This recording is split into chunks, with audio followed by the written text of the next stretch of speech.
네, 신종 코로나 바이러스 관련 뉴스 특보입니다. 중국 우한에 고립돼 있던 우리 교민들을 태운 1차 전세기가 조금 전에 서울 김포공항에 도착했습니다. 현장 상황 바로 알아보겠습니다. 공항 중계차를 연결합니다. 박효인 기자, 8시쯤에 착륙한 것 같던데 탑승객들은 아직 입국장으로 나오지는 않았겠죠? 네, 아직 승객들은 비행기에 있는 것으로 지금 알려지고 있습니다.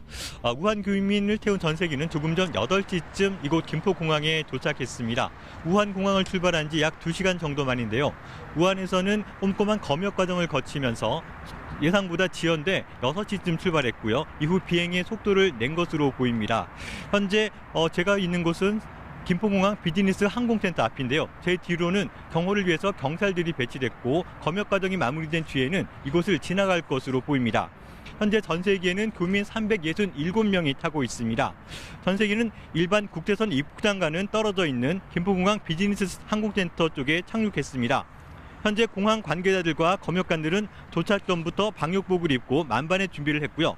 만일의 상황에 대비해 구급차와 교민들을 이동시킬 경찰버스도 대기했습니다. 현재는 구급차가 왔다 갔다 하고 있고요. 또 질병관리본부 관계자들이 이동을 하면서 분주히 현장을 살피고 있습니다. 또 검역을 위해서 또 체온 측정이나 건강 이상 유무를 확인하기 위한 천막도 한쪽에 설치되어 있습니다. 교민들은 이곳에서 일반인들과 동선이 겹치지 않도록 국제선 입국장과는 별도의 건물에서 입국에 필요한 절차를 밟게 됩니다. 특히 발열 등 건강 이상 유무를 확인해서 대기 중인 버스에 탑승하게 되는데요. 여기에서 이상이 없으면 승객 100명은 임시 생활시설로 지정된 충북 진천의 국가공무원 인재개발원으로 또 나머지는 충남 아산의 경찰 인재개발원으로 각각 이동할 예정입니다. 반대로 이상이 발견되면 바로 격리병동으로 이송됩니다. 방금 말씀드린 대로 교민을 태운 전세기가 김포공항에 도착해 있고요. 조만간 검역을 마치면 교민들이 바로 이곳 비즈니스 센터를 거쳐서 나올 것으로 보입니다. 지금까지 김포공항에서 KBS 뉴스 박효인입니다. 네, 그럼 이 교민들이 입국장으로 나와서 어디로 이동하고 또 어떤 절차들을 거치게 되는지 스튜디오에서 취재 기자와 함께 자세한 정보 알아보겠습니다. 김경진 기자가 나와 있습니다. 자, 김 기자, 교민들이 당초 전세기를 보내달라고 처음 요청했던 게 제 기억에는 23일이거든요. 그러면은 대략 일주일 이상 걸린 건데 그동안에 어떤 일들이 있었던 거죠? 네, 말씀하신 대로 23일에 중국 정부가 우한을 봉쇄를 했습니다. 네. 모든 교통을 차단했고 물자가 반입이 금지가 되니까 24일에 총리 주재로 회의를 열어서 전세기 투입을 결정을 했습니다. 그리고 나서 27일까지 전세기에 탑승할 우리 교민은 신청을 받았는데 네. 총 720명이 전세기에 탑승하겠다고 신청을 했습니다. 그리고 28일에 구체적인 계획을 밝혔는데요. 30일과 31일 양일간에 거쳐서 하루에 2대씩 총 4대의 전세기를 투입하겠다 이렇게 밝혔습니다. 네. 그리고 강경화 장관이 당일 28일 저녁 왕이 외교부장과 통화해서 각별한 이 협조를 당부를 했습니다. 그런데 이 출발 하루 전인 29일이죠. 29일 날 중국 정부가 2대의 반입은 불허한다. 한 대만 반입하도록 허용하겠다라고 밝혔습니다. 그래서 어제 30일 오전도 아닌 저녁 오후 시간에 전세기가 들어가게 됐고요. 이제 어제 우리 국민 367명을 태워서 오늘 오전 8시에 김포공항에 다시 돌아왔습니다. 자, 지금 화면에 나오고 있는 저 비행기가 우리 네. 교민들이 타고 있는 대한항공 전세기로 보이는데 그렇습니다. 지금 화물만 나오고 있는 상황이죠? 네, 그렇습니다. 일단 화물이 먼저 나오고요. 그리고 나서 이 367명의 교민들이 나올 예정인데요. 이 367명의 교민들은 곧바로 이 비즈니스 센터라는 건물로 이동을 해서 또 한 번 이 바이러스 검사를 받게 됩니다. 네.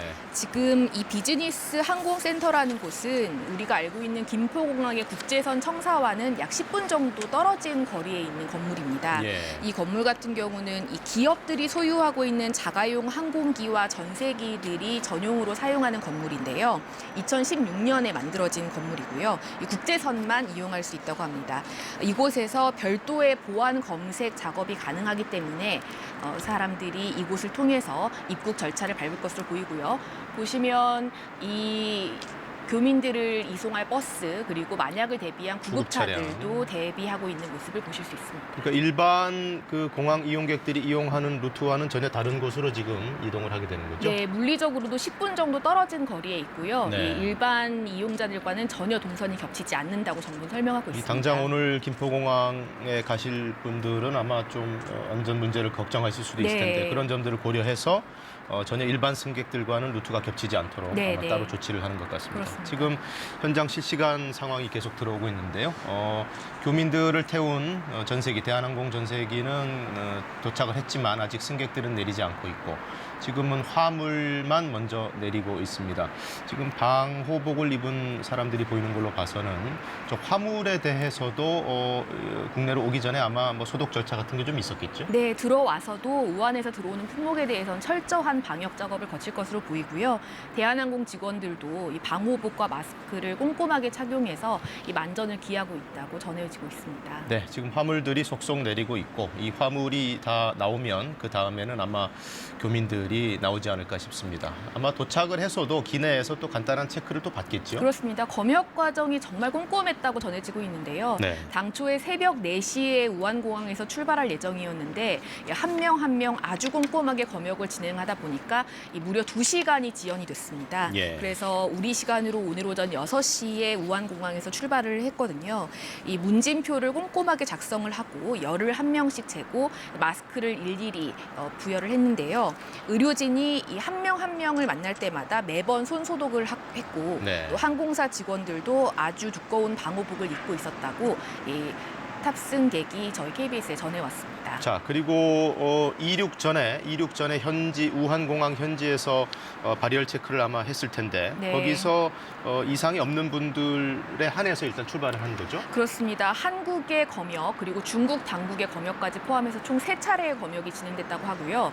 열을 쟀을 때 37.3도 이상일 경우 그리고 기침과 같은 증상이 있을 경우엔 중국 당국에서 중국을 빠져나가지 못하도록 하고 있습니다. 네. 그렇기 때문에 이 열이 높은 경우 아마 전세기에 탑승할 수 없었을 텐데 실제로 우리 교민 가운데 열이 있어서 전세기에 탑승을 못한 교민이 있는지는 아직까지 확인이 되고 있지 않습니다만 네. 이 조만간 귀국을 하게 되면 정보가 나올 것으로 보입니다. 자, 이제 이 교민들이 아직은 내리지 않고 있습니다만 비행기에서 내린다면은 수속 절차를 밟고 그다음에 각자의 집으로 귀가하는 것이 아니고 네. 임시 생활 시설로 격리 수용되게 되죠? 네, 그렇습니다.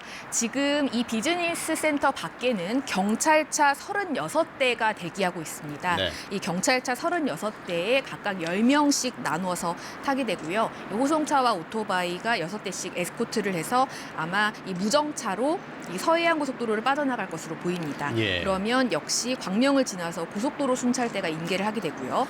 멈추지 않고 말씀하신 대로 임시생활시설로 이동을 하는데요. 임시생활시설 2곳입니다. 네. 충남 아산의 경찰인재개발원 그리고 충북 진천의 국가공무원 인재개발원인데요. 이 367명 가운데 100명은 진천으로 옮기고요. 나머지는 아산으로 가는데 이 무작위로 배정을 했다고 합니다. 네. 이분들은 1인 1실로 생활을 하게 되는데 다만 12세 이하의 어린이들은 이 부모와 함께 지낸다고 하고요. 이 각 방에는 화장실과 샤워 시설이 마련되어 있어서 생활에는 큰 불편함이 없을 것으로 보이지만 외부 출입 그리고 면회는 철저하게 금지되고 이 식사 또한 도시락으로 모두 해결하도록 하고 있습니다. 예. 의료진도 이곳에 상주를 하는데요. 하루에 2차례 발열 검사를 하고 문진표를 작성하도록 합니다. 그래서 체온이 37.5도를 넘어서거나 기침 증상을 보이면 즉시 이 종합병원으로 이송해서 격리 조치를 한다고 합니다. 네. 그리고 2주 동안 한 곳에 있다 보면 지루할 수 있기 때문에 정부가 인터넷 사용이라든지 그리고 책과 신문, TV 같은 물품들을 준비를 해놨고 또 어린이들을 위한 별도의 휴게시설도 마련을 했다고 합니다.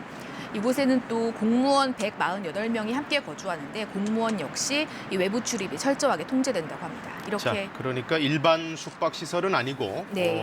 원래부터 국가에서 관리하던 그런 시설이 되겠군요. 네, 공무원들이 이 연수받는 정도로 네, 이용하던 그렇습니다. 곳이고. 자, 그럼에도 불구하고 인근 주민들은 당장 이것이 우리 마을로 네. 교민들 혹시 모를 이제 바이러스 감염 우려도 있고 네. 그래서 우리 지역으로 들어왔기 때문에 상당히 반발하는 하는 움직임 보이고 있는데 네, 그렇습니다. 이 두 곳을 그럼에도 불구하고 선정한 배경은 어떻게 됩니까?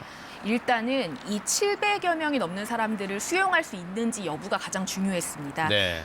아산에 있는 시설은 630명, 그리고 다른 곳에 있는 곳은 200명을 수용할 수 있는 곳이기 때문에 이 두 시설이면은 수용이 가능하다라고 판단을 한 것 같고요. 네. 두 번째는 의료 시설의 위치입니다. 1시간 내에 종합병원에 닿을 수 있느냐가 역시 관건이었고, 또 한 가지는 공항이 2시간 이내 거리에 있느냐, 이런 점도 고려를 했다고 합니다. 네. 그리고 이 주민들이 밀집해 있는 지역과 1km 이상 떨어진 곳인지도 체크를 했다고 하고요. 그리고 지역 형평성도 고려를 했다고 합니다. 네. 당초에 뭐 이게 천안으로 했다가 또 바꾸고 이러면서 아마 주민들 그 반응이 더 격렬해진 것 같은 측면이 있더라고요. 네, 그래서 충남과 충북이 한 군데씩 하다 보니까 천안에도 비슷한 시설이 있는데 천안에 네. 빠지게 된 겁니다. 자, 그리고 이 시설에서는 격리와 방역을 잘 한다고 하더라도 공항에서 시설까지 가는 그 이동 경로에서는 또 문제가 없겠냐, 이런 우려의 시각을 보내는 분들도 없지 않을 겁니다. 네. 그 부분에 대해서도 정부가 대책을 수립하고 있겠죠? 일단 말씀드리고 싶은 게 지금 오시는 교민들 367명이 모두 무증상자만 온 겁니다. 네. 그러니까 만약에 이런 항공 통제가 없었다면 그냥 공항에 내려서 집으로 갔을 만한 상태의 사람들이라는 거죠. 예. 그리고 이 김포공항에 내려서도 이제 다시 한번 이 검역 절차를 걸치게 되고 바이러스 검사를 받거든요. 그리고 이 기내 서비스도 전혀 없었고 승무원도 15명이 모두 접촉을 최소화했기 때문에 이런 2차 감염도 우려가 적다고 볼 수 있습니다.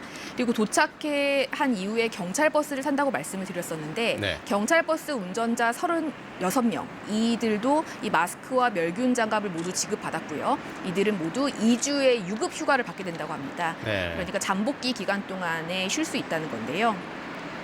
그리고 이 시설로 들어가서도 일반 주민과는 최소 1km 이상 떨어져 있기 때문에 안전하다는 게 정부의 설명입니다. 네, 일본에서는 그 환자를 태운 버스의 운전사가 또 감염된 네. 사실이 있었잖아요. 그러니까 상당히 조심을 좀 해야 될 것 그렇습니다. 같습니다. 잘 들었습니다. 네, 지금까지 중국 우한 교민들의 국내 입국 상황 뉴스 특보로 전해드렸습니다. 더 자세한 소식은 정규 뉴스를 통해서 또 알려드리겠습니다. 시청해 주셔서 고맙습니다.